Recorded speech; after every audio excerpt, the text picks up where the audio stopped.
Allergy issues അതുപോലെ തന്നെയാണ് പഴക്കമുള്ള ചുമ, ജലദോഷം ഇത്തരത്തിൽ പ്രയാസപ്പെടുന്ന ആളുകൾക്ക് വളരെ ഫലപ്രദമായിട്ട് തന്നെ പ്രയോഗിക്കാൻ പറ്റുന്ന നാച്ചുറലായിട്ടുള്ള മരുന്ന് പ്രയോഗ രീതിയെക്കുറിച്ച് ഞാൻ ഇതിനു മുന്നേ പരിചയപ്പെടുത്തിയിട്ടുണ്ടായിരുന്നു. ഒരു കഫ് മിക്സിനെ കുറിച്ച് പരിചയപ്പെടുത്തിയായിരുന്നു. തുളസി ഡ്രോപ്സ്, അരിഷ്ടം ഇതിൻ്റെയൊക്കെ പ്രയോഗ രീതിയെക്കുറിച്ച് ഞാൻ വളരെ വിശദമായിട്ട് തന്നെ പരിചയപ്പെടുത്തിയിട്ടുണ്ടായിരുന്നു.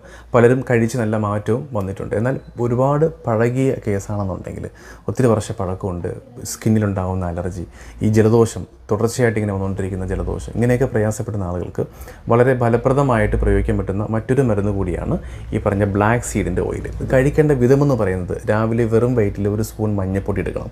ആ മഞ്ഞൾപ്പൊടി തന്നെ ഈ പറഞ്ഞ പോലെ ബ്ലാക്ക് സീഡിൻ്റെ ഓയിലും അല്പം ചെറുതേനും കൂടെ ചേർത്ത് മിക്സ് ചെയ്ത് അത് വെറും വയറ്റിൽ കഴിക്കുന്നത് ഈ പറഞ്ഞ പോലെ തന്നെ പഴകിയ അലർജി ഇഷ്യൂസ് മാറാൻ സഹായിക്കുന്നുണ്ട്. അപ്പോൾ എന്തായാലും ഇത്തരത്തിൽ പ്രയാസപ്പെടുന്ന ആളുകൾ ഇതൊന്ന് ട്രൈ ചെയ്തിട്ട് ആ റിസൾട്ട് കൂടി ഒന്ന് അറിയിക്കുക.